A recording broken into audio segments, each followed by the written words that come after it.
Hello, welcome to the Big Strategy Podcast. I'm your host and fellow strategist, Jeff Hyatt.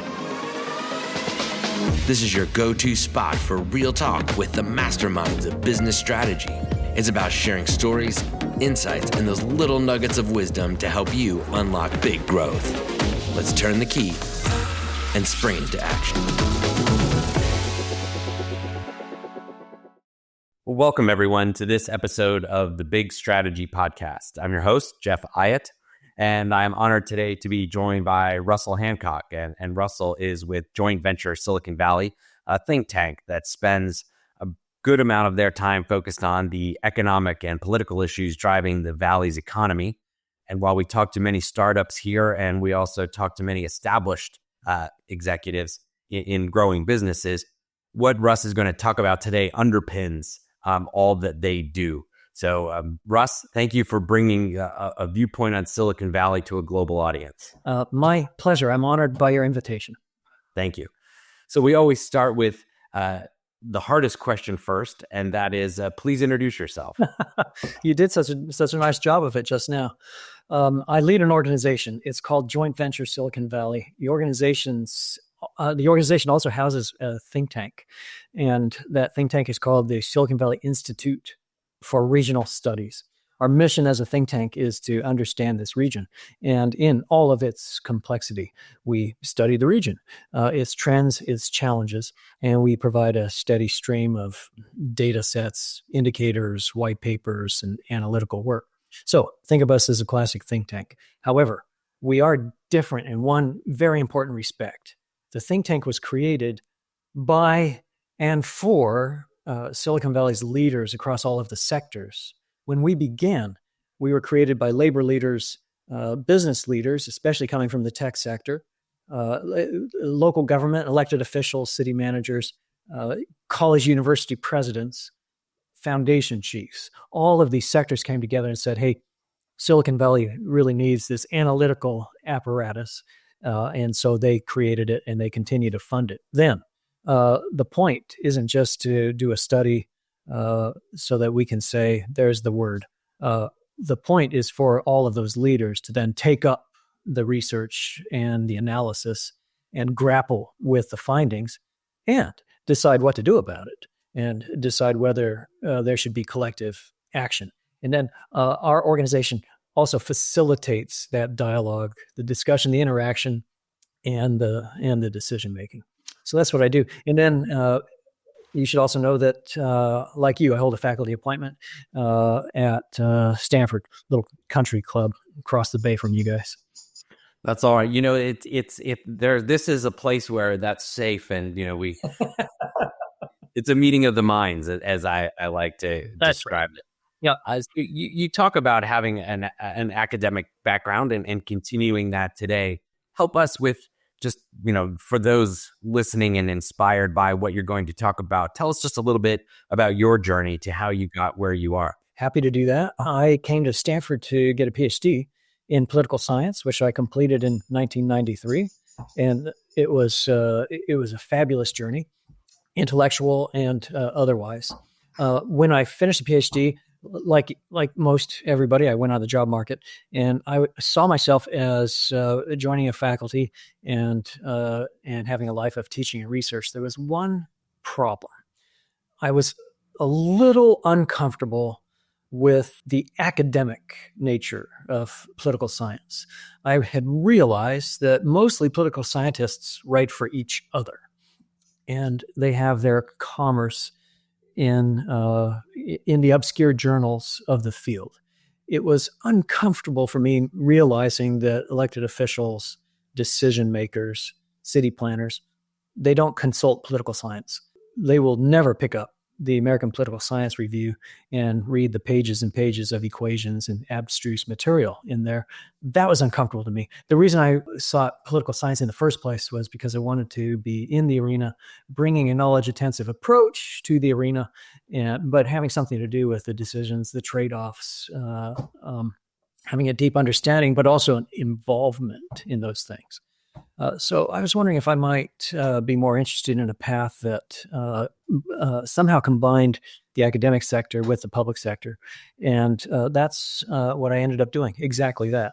I've somehow found a perch where I'm working with regional leaders, deeply involved in the work that they do. I'm making sausage, as it were, but also writing about it, being analytical, bringing all of those academic tools to bear, and then teaching about it at a lively university.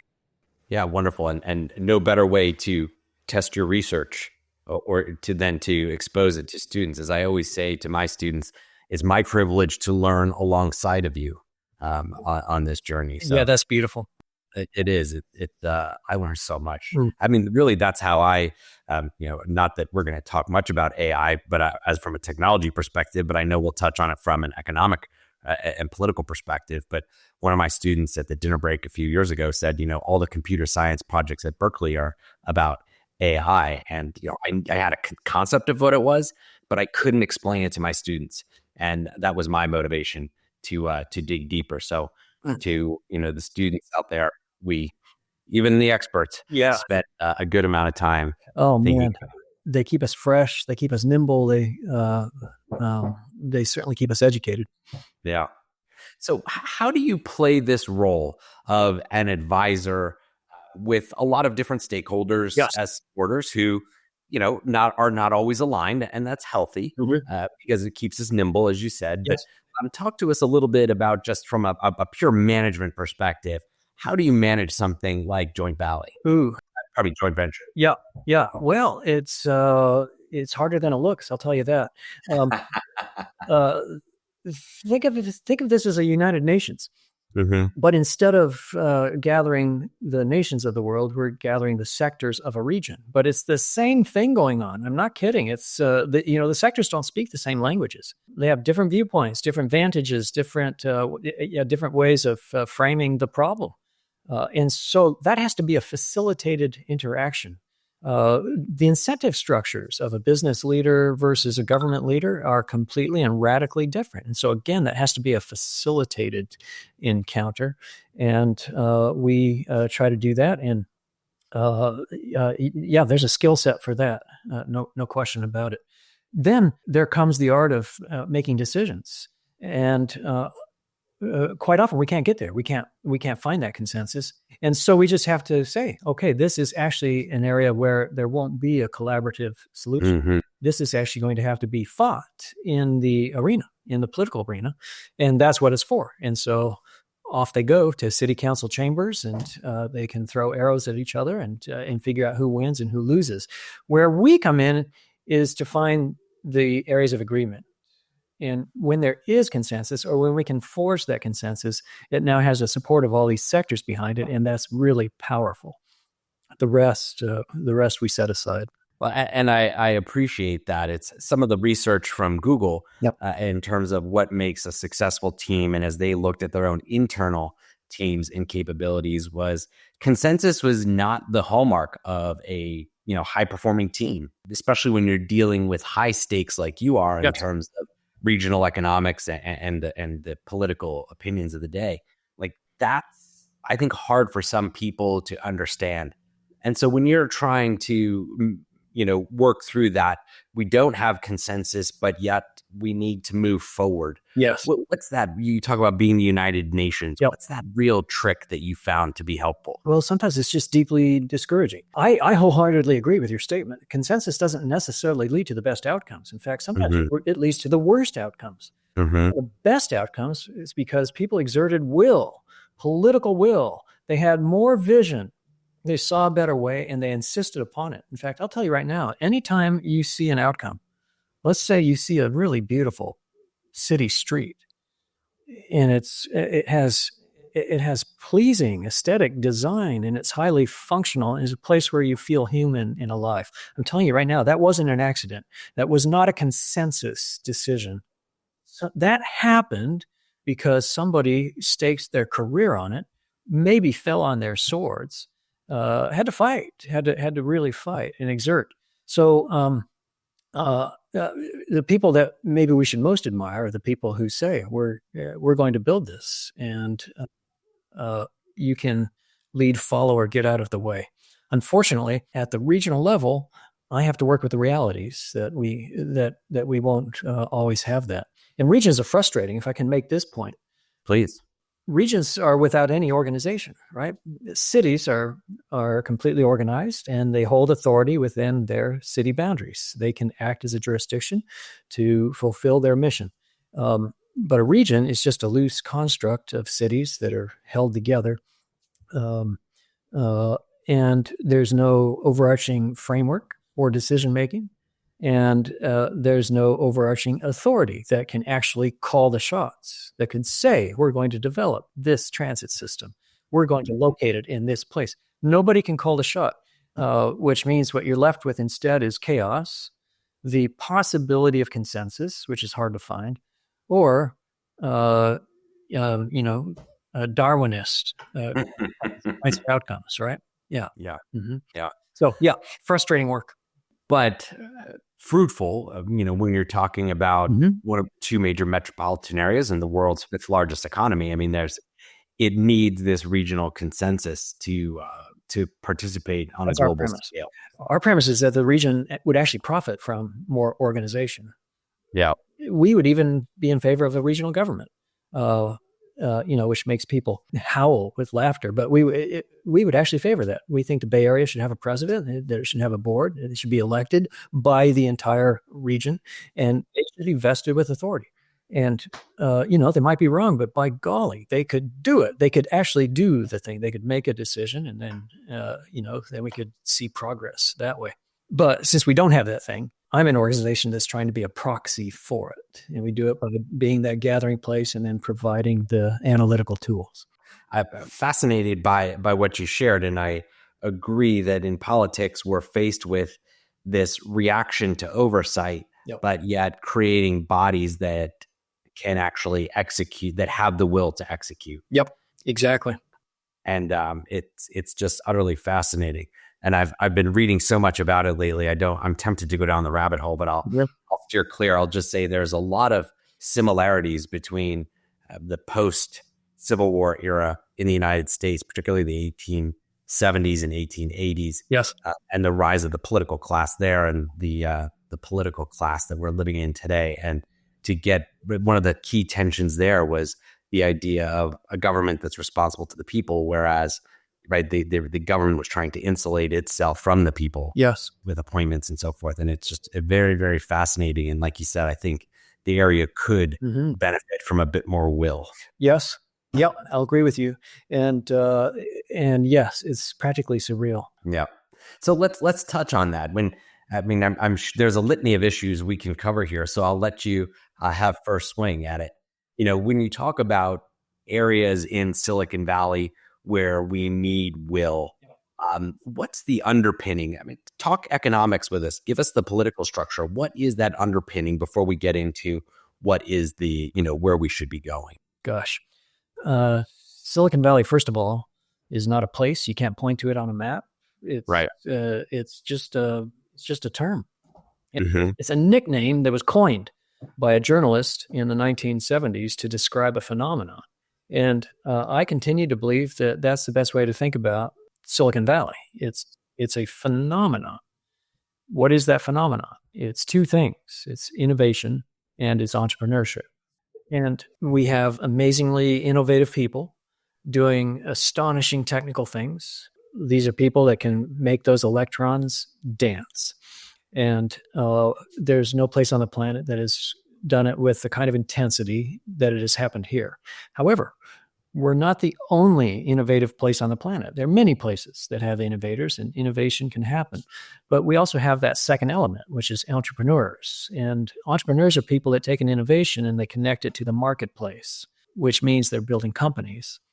And this is a place that has figured out a way to build companies, to do it quickly, effectively, and at scale. And those companies aren't just garden variety companies. They are world-class companies that hold the lion's share of the market and become household names, and also change our lives as we know it.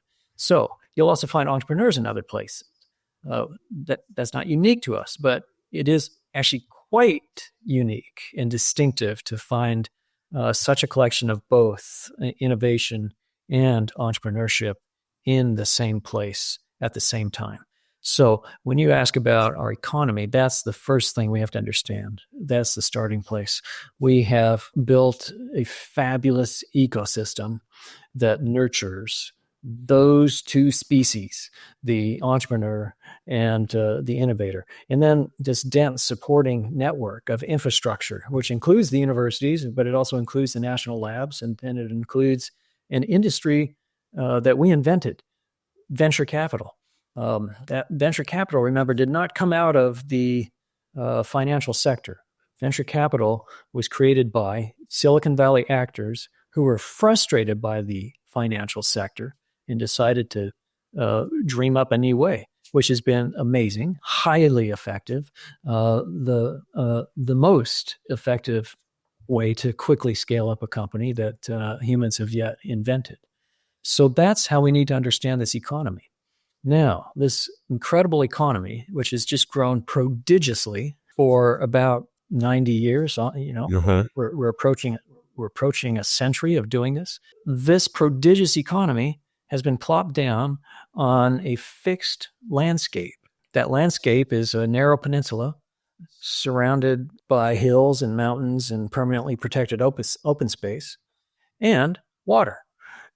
And so you have the most prodigious regional economy in the history of economies happening on a fixed landscape without any possibility for real growth and expansion.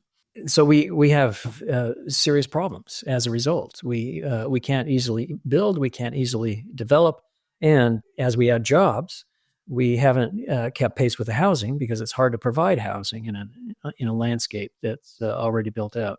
And so some of our most profound challenges are geographic challenges. The fact that we can't just sprawl, we can't it just keep spreading out. I'm telling you, if Silicon Valley had happened somewhere else, somewhere inland, if it had happened in Kansas City, we wouldn't be having these conversations.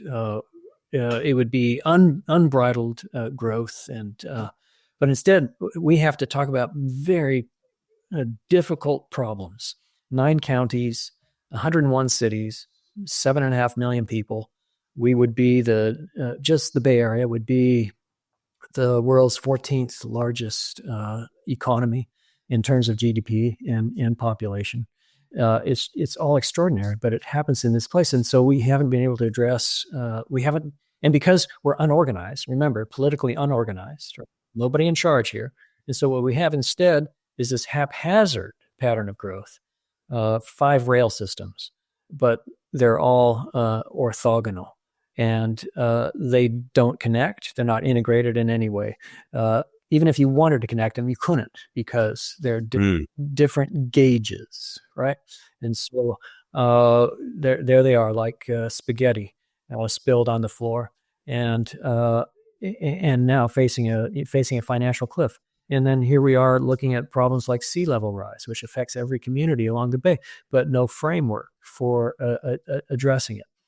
And the highest housing prices in the nation, and a clear consensus on the part of the people who live here that we need to do something about it, and yet a persistent inability to do anything about it at all. And then finally, from an economic standpoint, this also ventures into the social realm. We have the nation's highest or most stark income and wealth gaps, and that's new. That's completely new. We've entered a strange new world with that, because Silicon Valley didn't used to be that kind of place.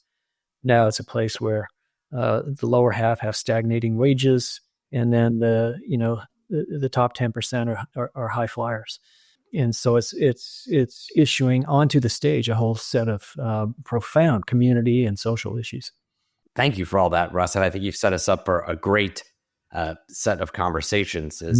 Many folks in Silicon Valley say, let's start with first principles. Good. And you touch on something very key, is that we are just geographically limited. Yes. You can't go out. Nope.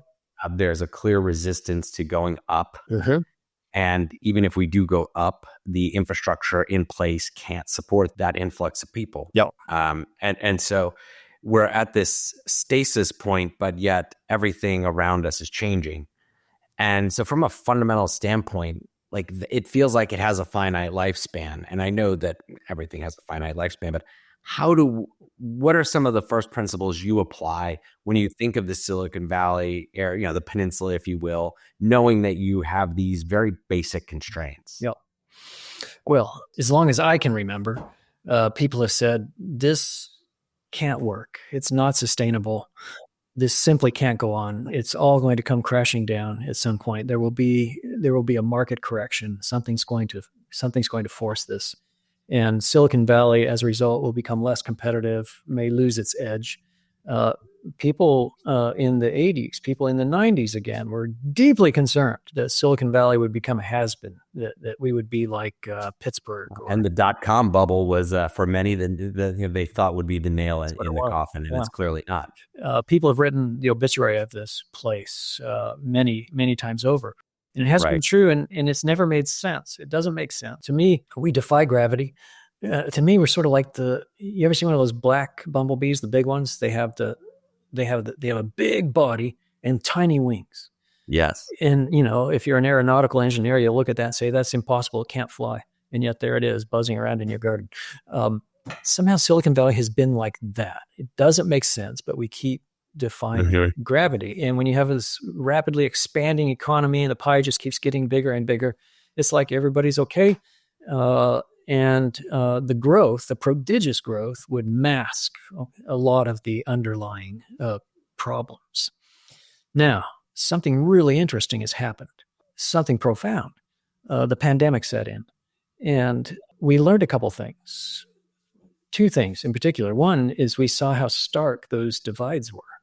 It used to be that we were worried that the rich were getting richer, the poor were getting poorer. During the pandemic, we realized, no, actually the rich are getting richer, the poor are dying. The poor were the Hispanics whose jobs correlate to the service sector, and those jobs also don't come with sick pay and leave policies and wages that are completely stagnant. And so here, poor people in Silicon Valley making impossible choices between working or living, working or being exposed to the disease. It ripped the mask off of those disparities and changed the conversation. So that's one thing that's happened. It's been profound. The second thing that happened is that we discovered that you didn't actually have to live here to work here. We discovered that you could do your job somewhere else. You could have a Silicon Valley job, but you could do it outside the region because, lo and behold, our companies had invented technologies that made that possible, our very own companies. And we already had technology, but we weren't deploying it until the pandemic really forced that shift. Now, for the first time, we're seeing that Silicon Valley companies don't necessarily have to locate their people here. They can be located anywhere. And since the pandemic, that trend has accelerated dramatically. Silicon Valley companies are growing, and they're profitable, and they're adding to their workforce here, and they probably will, but they're actually growing at a faster rate outside of Silicon Valley in the other 50 states, especially those other regions like Austin and Seattle and Miami and Salt Lake. Huge investments by these same companies in those areas as well. And then don't forget they're multinational corporations. And so they're operating on every continent. And the growth rate in terms of their employment is actually higher outside of Silicon Valley than it is inside Silicon Valley. That's a profound shift. And it means that Silicon Valley may be even less based on its geography and its location.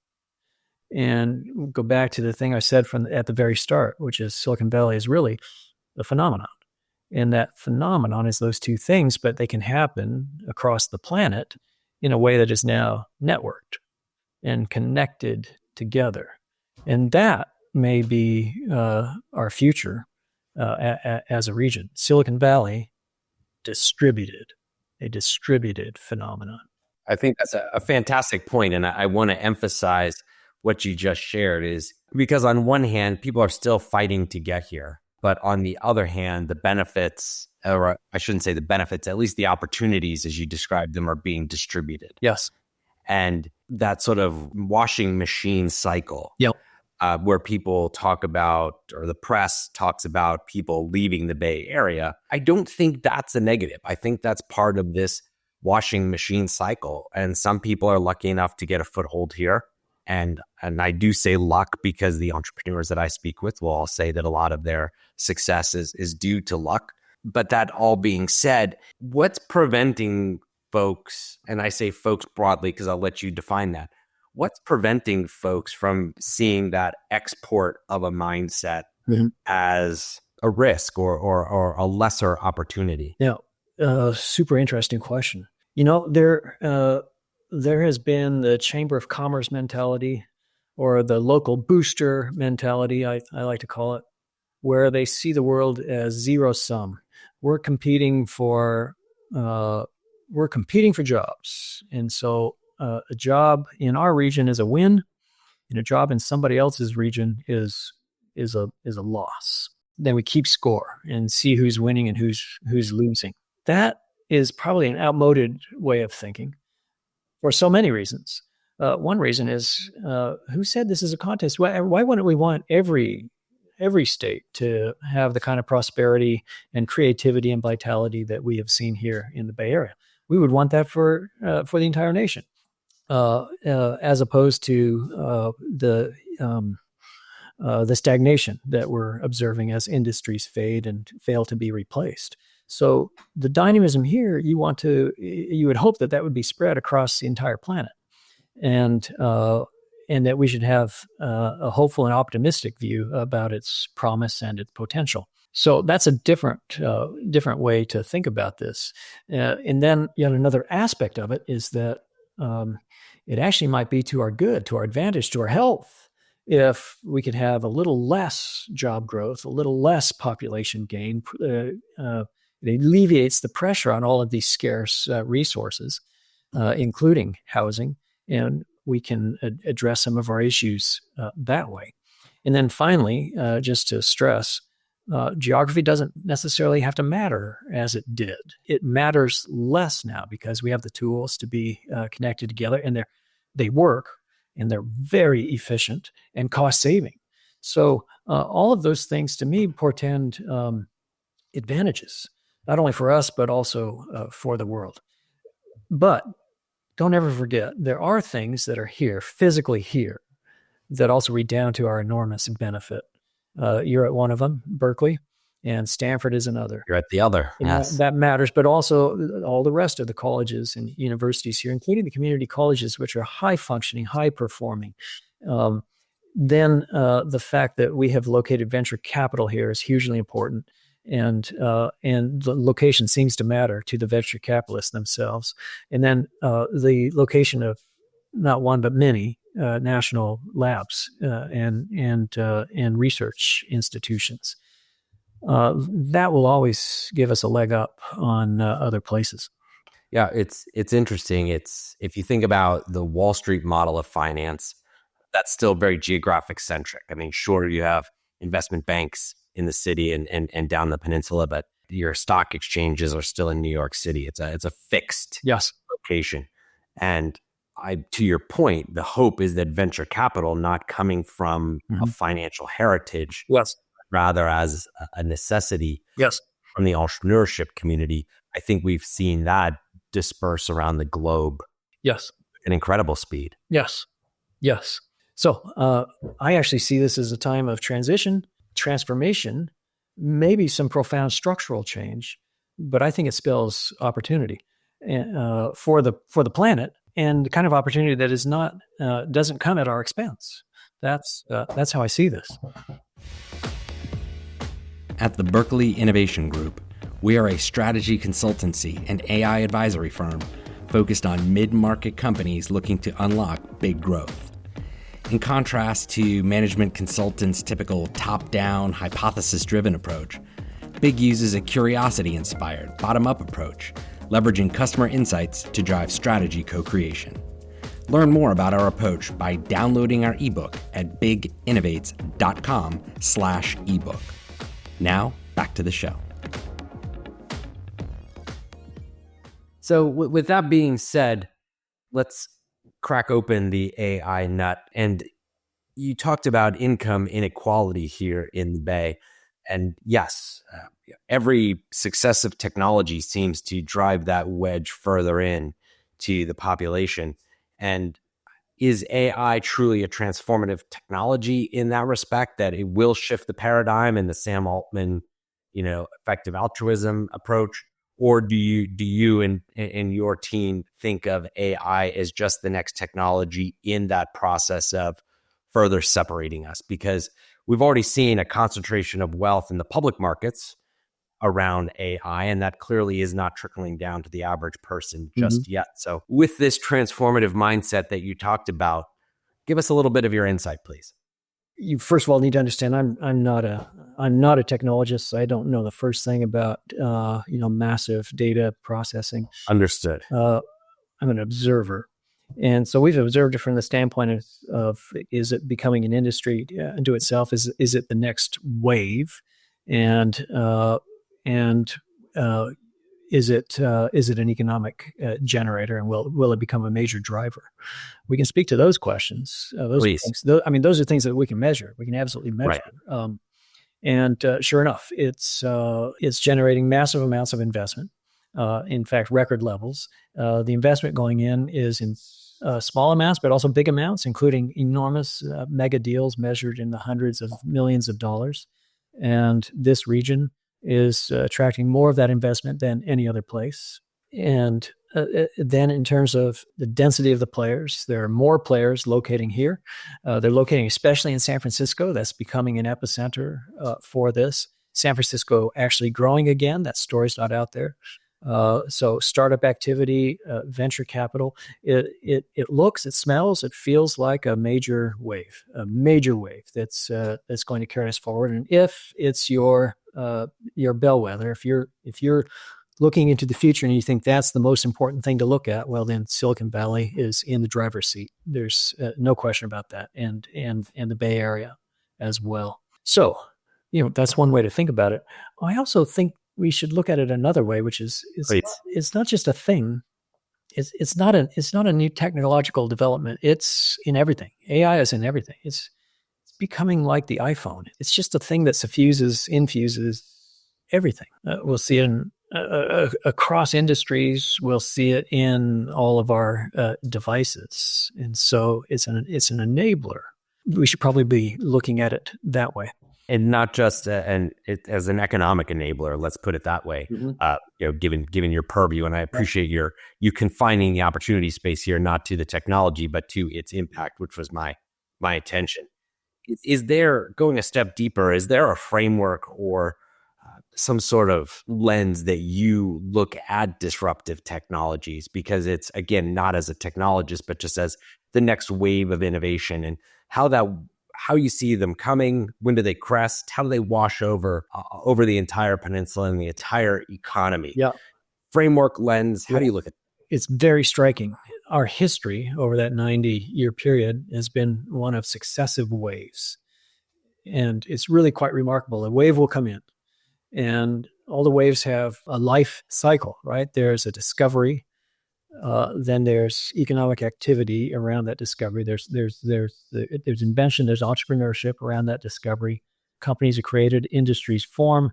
They reach a point of maturation, and also a point of market penetration, and then they subside, or even become defunct, and that's actually amazing.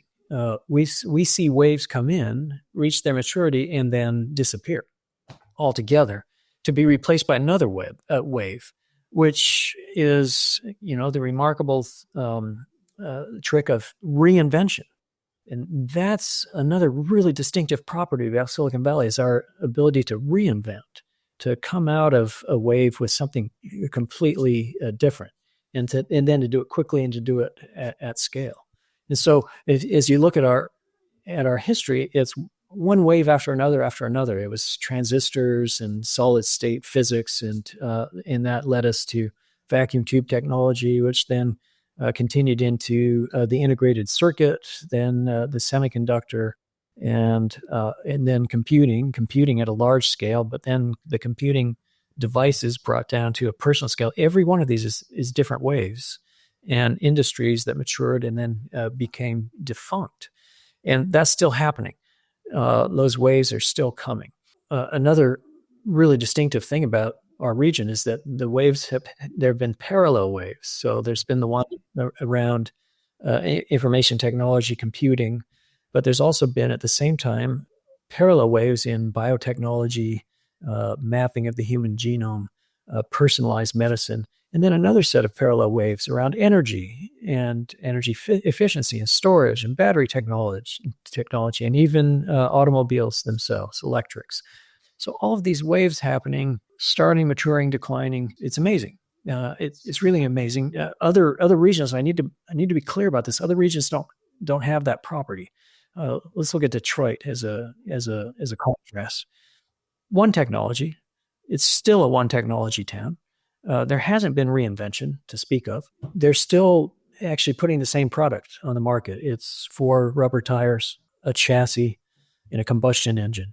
That's what it is. I'm not surprised that that the electric vehicle, it didn't come out of Detroit. It came out of Silicon Valley. It took Silicon Valley to do that. And it took Silicon Valley to put massive computing into the automobile. Didn't happen in Detroit. Detroit is still one industry town that it's not a phenomenon of waves, cycling. It hasn't happened. It won't happen. So that's how you should understand our history. Now, the question is AI the next wave? It looks like it, but it's too early to tell. The things that are different about it are that it's not necessarily creating as many jobs. In fact, it may diminish jobs in some fields. So that's new. That's a really different thing. And then it has another really fascinating characteristic, which is that the jobs that it's eliminating aren't low end. They're high end. They're actually high end jobs. That's new. For all of economic history, we just keep replacing the low end jobs with a more sophisticated technology. Now it's at the high end, and that has profound ramifications as well. So is it the next wave, and will it behave like all of the other waves? I'm not sure. I'm actually not sure. And is it a thing unto itself, or is it just a modification to existing technologies that's now going to go into every industry and suffuse everything? And is that how we should understand it? I'm not sure. Well, that's the wonderful part, is that it doesn't have to play by our rules. And that's what keeps it interesting. I do think that is a fundamental challenge of this technology, is the wealth consolidation effect of it, and the fact that will have economic effects on a class that traditionally thought itself insulated from those effects.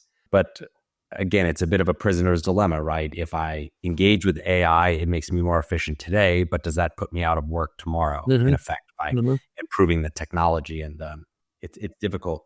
With AI getting all the press, there's certainly other industries and other technologies that are similarly disrupting the valley. And so just as we look out, you mentioned biotech as one. Are there one or two other industries that you would point to as just truly driving innovation in this field? And can you give us a little bit of your perspective on, again, from that political economic impact, how they're impacting us? I want to stress how multifaceted biotech is. Extraordinary things are coming out of that sector, including the nanotechnology and its integration with biology and with information technology, the ability that we have now to put computing at the microscopic scale, right? Real computing, but we can now embed that into the bloodstream and have it interact with atoms and molecules. And it makes it possible to provide medicine and treatment that is tailored to your DNA. That's, just extraordinary, really extraordinary. So that disrupts cancer treatment and the approaches that we take in chemotherapy, and on it goes. It's just it's stunning and remarkable. It also then leads to an adjacent field, which is materials themselves, and that's they're bringing new materials to construction, to windows, to their integration with solar technologies and the way that they absorb light. And so all of those are disruptive things that are happening in Silicon Valley right now. Another area is, interestingly, food. More. Yeah, the technology even infuses agriculture, and it's making it possible to apply things like artificial intelligence to the way we do irrigation. And instead of, just building infrastructure that dampens entire plots of land, it's now possible to, in the same way I was talking about personalized medicine, now you can have personalized irrigation directly to that very seedling and then designed in a way that's also coded to the DNA of that plant. And so those are things that are also coming out of Silicon Valley that are going to disrupt agriculture as we know it. Another field is hydroponics.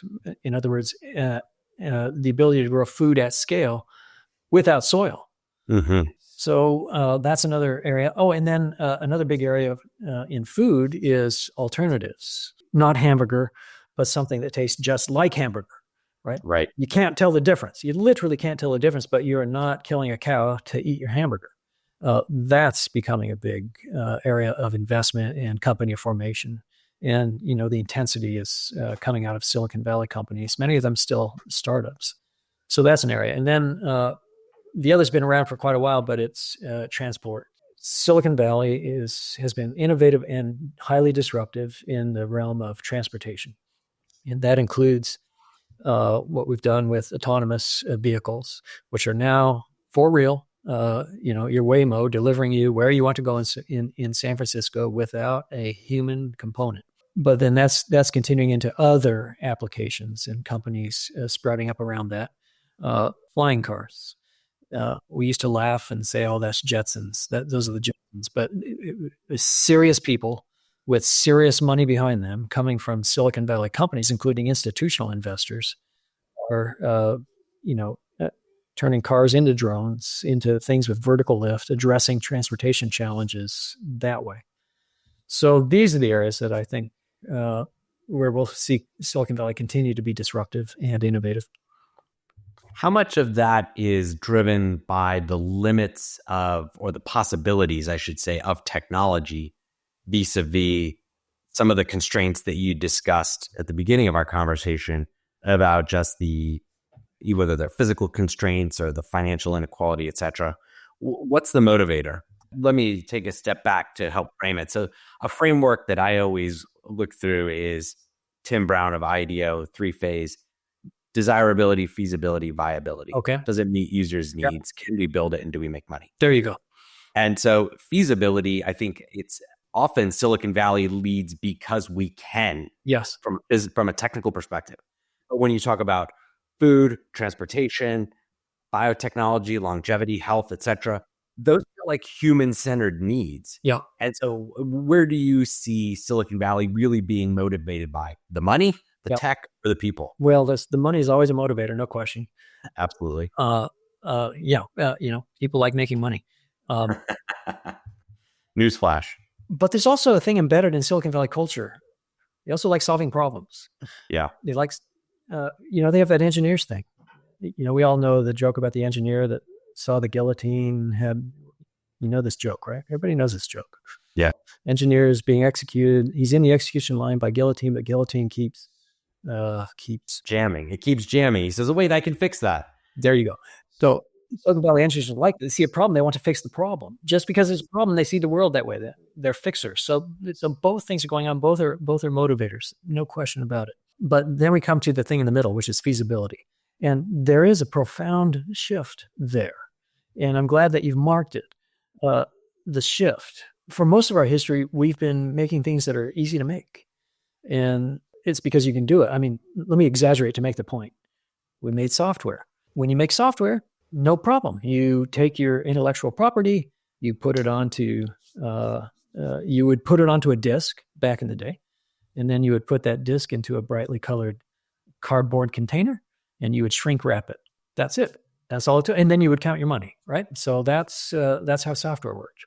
But now, and by the way, not regulated. None of that regulated, because that piece of software, it's not endangering human life potentially, or doesn't need to be monitored in any way by government.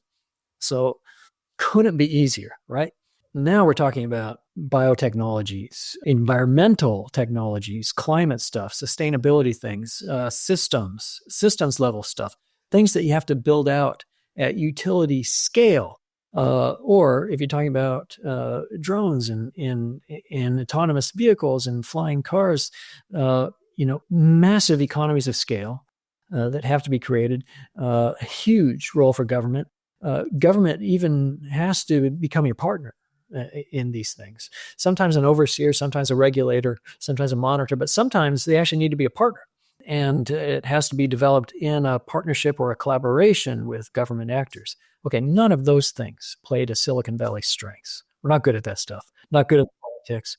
Don't like government. Libertarian streak, and not a lot of trust between the parties.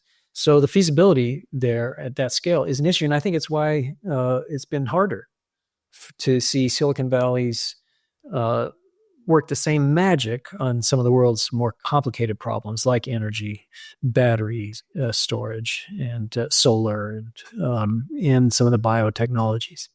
So with all that being said, we have these emerging technologies. They are based on human-centered needs. And I agree. I think one of the challenges in Silicon Valley is, well, if all I have is a hammer, everything looks like a nail. And if I'm an engineer used to fixing X problem, then I bring that to bear. But in this case, it is based on those human-centered needs. And those human-centered needs, we need to be mindful, come back to those underlying factors at play, whether it's income inequality, lack of housing, just traffic, right, commuting, etc. And we've seen innovations try to bring us out of that or raise us above that. So I can say Zoom because that's a Silicon Valley company, but also Google Meet, etc. All of these platforms have allowed us to become, export our technology, shall we say, or export our mindset to other places and allow that interface. That's right. That seems like a replicable model, but I know it's not that easy. And so for those listening who may be executives in the Bay Area and may have strong opinions about these, or be looking to government or organizations like yourself for leadership on the way forward, what would you say is your case for optimism that, yes, there are challenges, yes, we have the abilities, and that third piece of putting it all together? Gosh, I think what we need is a call. We need a call to this. I think of the Sputnik era, where people were galvanized by that, and they thought, my gosh, this is a crisis. It's a national scale, and we need to solve it by putting the nation's best minds. And a call went out, and that was followed by a president that had strident leadership and issuing that call in a way that inspired. I'm the product of that. My dad was an aeronautical engineer, and he went into that field because he felt called to it. That's why I was born in the state of Florida, because he was launching missiles on Cape Canaveral. Okay, right. So there was that. Then Silicon Valley happens. By the way, our technologies fueled all of that. In fact, the government used to be our major partner. We were doing this in the early days of electronics. It's for the Defense Department. They're the customer, they're the client. And we were growing together in that way and doing it with this sense of national priority, putting men into space, fighting a war in Vietnam, all of that. Okay, then we sort of got out of that. Silicon Valley and government parted ways. And then some people argue, the sociologists and the cultural historians argue, that Silicon Valley lost its moral underpinnings. And instead of solving grave human problems that vex the planet, we got silly. We started being silly and frivolous, just creating apps that get you your lunch delivered in 13 minutes and just make millennials even more spoiled, right? And so when I hear you frame the problem that way, I think, yeah, actually, what we need is a clarion call again for the most innovative and disruptive among us, the most technical, to be solving profound social problems and planetary problems, and doing it again with sense of urgency, purpose, and collaboration across sectors and with government players. That would be an exciting new world. And I would, the challenge that, yes, I absolutely agree. And one of the challenges is you talked about that libertarian bent here. And my own opinion can be the libertarian bent can be a guise to allow people to keep their money printing presses running. Right. You talk about software and right. Like I'm a libertarian as long as you're not because I don't want you regulating my software. Yeah. Or what, Yep. I always joke and I show my students pictures of people running into a store to buy copies of Windows 95 and remind them that this was a thing once upon a time. Yes. With people sleeping out for iPhones. Yes, exactly. Yeah. So with all that said, is the wealth creation in Silicon Valley at the core what will keep us from changing? Does it take the national government to come in? Do they have the authority to come in, just, given how divisive it is, regardless of which side you're on? And is this that sweet spot for that regional government that you're advocating? Quite possibly. Maybe it is. When I'm advocating regional government, I'm not thinking about how it can create opportunities for the entrepreneurs and solve our company problems, except in the sense that it will address our profound infrastructure limitations, our inability to be a high functioning region, for the lifeblood to be flowing through the ports and onto the arteries, the major arteries, and for commerce and circulation to be happening. And then for people to be able to meet their basic human needs, like a home, right? Housing. We think that a regional government can really address those issues, the problems with living in a fixed space. That needs to be solved at a regional scale, not a hyper local one. So we continue to nurture that hope, but to this day, I can't tell you anybody, any actor, anybody in office who would take that seriously. Unfortunately, but true. And I drawing a long arc through history, it comes down to that challenge of what's possible versus the realities. And I think that the piece that I've come to understand is that some of those realities don't resolve themselves in a single lifespan. Yeah. And that's, I think, difficult, especially for folks here in Silicon Valley to understand because just of the intensity and the type of person that the region attracts. Yes. They expect to do more. Yes. But as we know from the definition of a wicked problem, the risk is that taking the wrong action can actually make the system worse and compound that's right. that challenge that we face. That's true. And it's also sad but true. People in office don't have the luxury of being innovators because unfortunately they're if they fail, they failed with taxpayer money. They said it's your money and my money, and they can't take that risk. And of course, they'll be thrown out of office if they do. So it's hard to be innovative in the civic arena. It's hard to be innovative around political problems and civic challenges. And it's also true that the private sector can solve those problems more effectively. By far, they can do that better than the public sector can. And so if there are ways to unleash that and enable it and for the partnerships to feel constructive and not constraining, that would lead us to a new day. Right. Let me just ask you then, where do you see things going forward? Tell us a bit about the work that you're doing at Joint Venture, right? Give us a little pitch on your product, what you're doing, and then please talk to us a little bit more about where you see things headed. Yep. Well, the work that we're doing, don't forget, is research. And so we're here to provide research. We see ourselves as the people in white coats that are monitoring monitoring the system. Research is valuable, so I want you to give us that insight into your research and what you're doing. We monitor the system, and we will tell you where the system is getting choked up and where it's flowing freely. In fact, I want to recommend to all of our listeners to our flagship product. It's called the Silicon Valley Index. You can.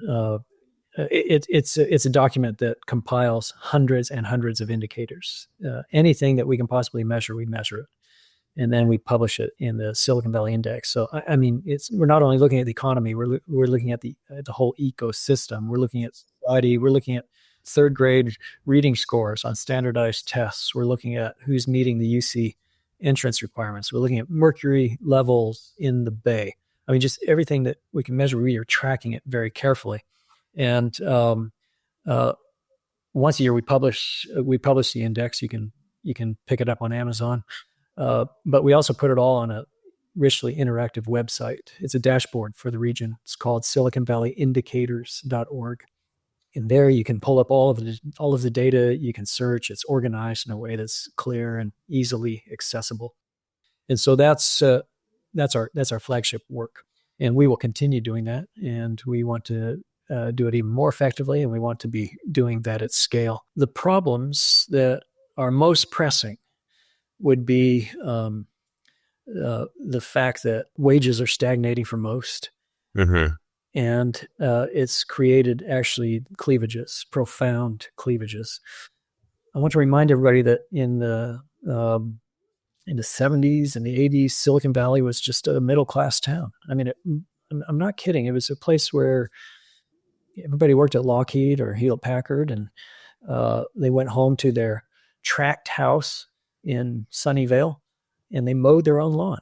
That's the kind of a place we were. We were characterized as a middle-class economy and society. Today, that's absolutely not the case. It's not the case. In fact, your listeners probably know about the Gini coefficient. In the 70s, the wealth was widely shared. Today, we're the highest on the Gini coefficient of any place on the planet, and the highest we've ever been in our history. In other words, we're now about 75 on the Gini scale. Remember, that means that only a few people are holding most of the wealth. If we were a country, anybody, political economists, others, they would say that's unstable. Those are the conditions where you're going to see blood in the streets. That's really what we're talking about now for the region. So that's a really pressing problem. Can this be a place that generates opportunity not just for some, but for all? And what does that look like? The technology we're inventing has exacerbated that. And I suspect will continue to exacerbate these challenges now that we're looking at AI. So, profound challenges. More than a third of households not meeting the self-sufficiency standards.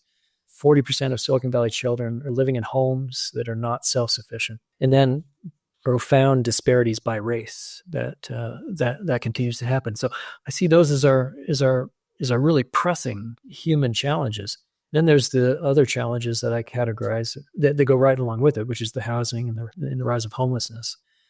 But then the rest of it is, can we just be a functioning region? Can we build transportation systems that work? Can we reduce our carbon emissions? Can we provide planetary leadership?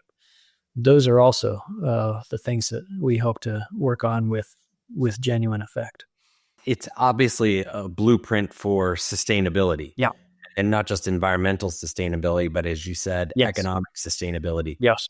Because I think we're insulated because it's so concentrated.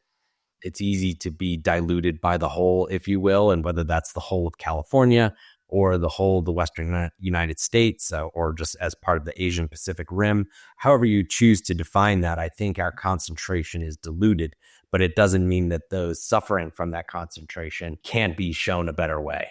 Yep. And so with that said, let's progress just kind of into some of our final thoughts here. As you look through the lens as whether you are an entrepreneur or you are an entrepreneur at another organization, and maybe you are sitting in a Silicon Valley outpost doing technology scouting and innovation work for a larger corporation, outside of the Bay, what are, besides obviously your index, which we'll link to in the show notes, what are some other pieces of just really directional thinking that folks should read or consume, whether it's a video or a podcast, to really understand how this bubble, if you will.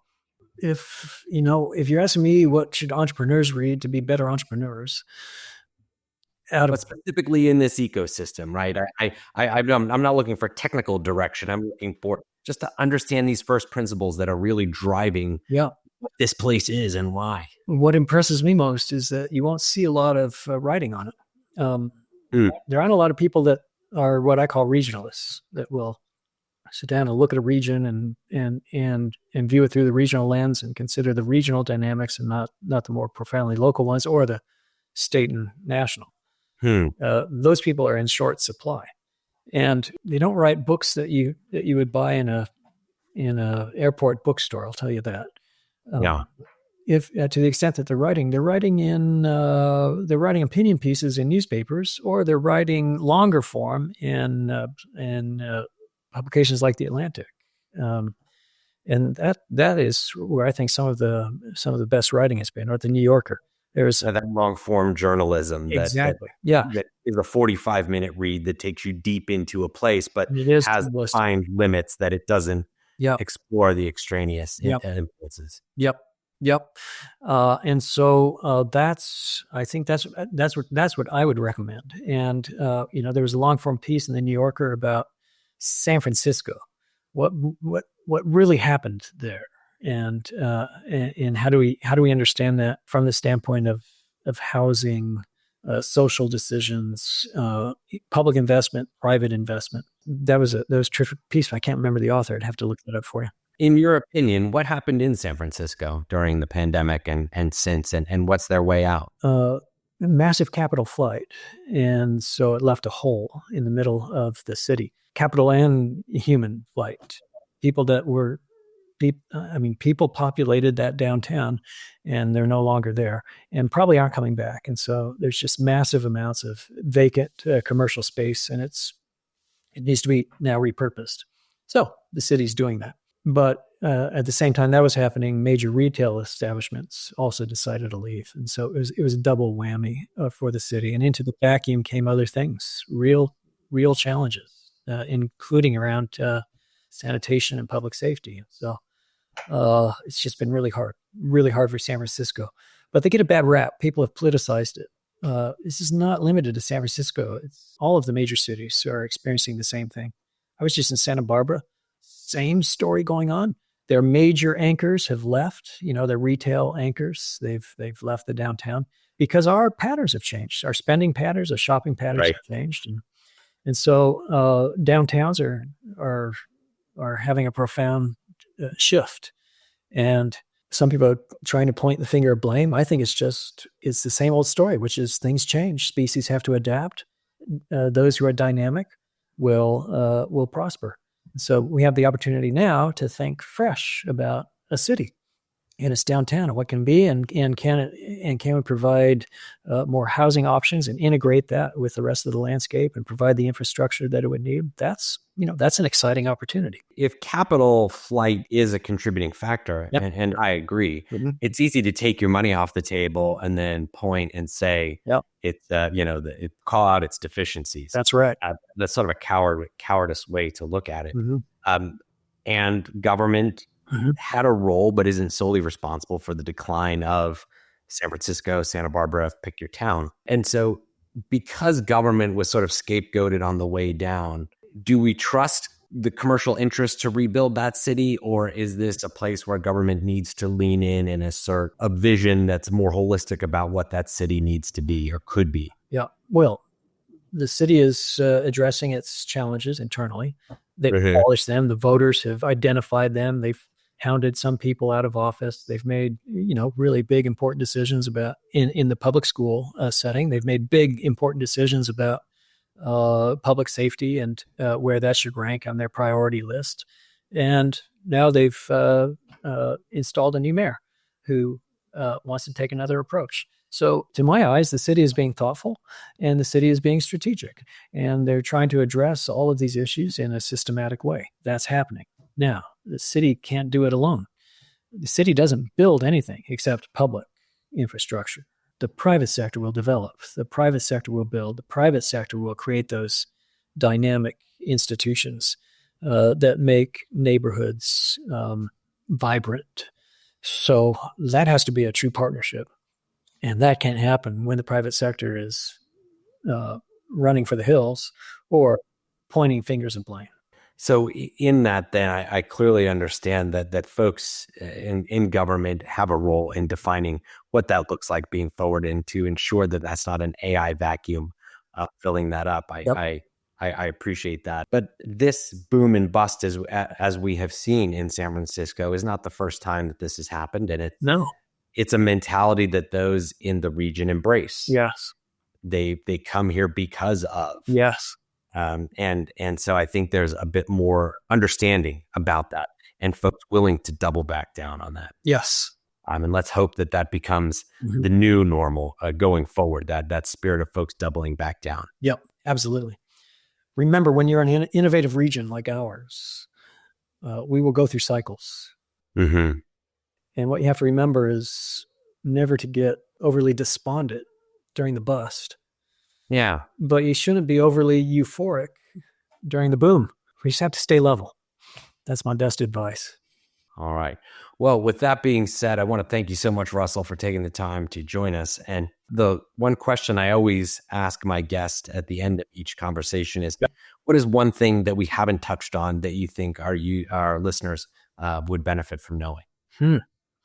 This has been pretty thorough. We've covered a lot of turf. I will give you that. This has been really comprehensive. I'm not thinking of it. No, that's fine. Can't think of it. That's I have to practice what I preach to my students. And that is, when they're doing user interviews, I always say, ask what's the one thing that you never know what you hear. But I'm glad to think that you felt this was thorough, and I appreciate your candor and your insights. Very aligned in terms of the realities on the ground. And all you can do is put the message out there, and as instructors, as teachers, as fellow knowledge enthusiasts, all you can do is put it out there, and then they have their aha moments when they do. So exactly, very cool. Well, again, just in summary here, Russell, would you mind just sharing a little bit about where folks can find out more about your think tank? Yes, and all the links you mentioned we'll put in the chat in the notes. But please. It's called Joint Venture Silicon Valley. The website is jointventure.org. And then we have a companion website, siliconvalleyindicators.org. And that's a data dashboard that we want to be in the hands of everybody in the region. We make it freely available. Perfect. Thank you very much. And so we just want to thank you for being our guest. Thanks to our guests for listening to the show. And we'll be back in your feed next week.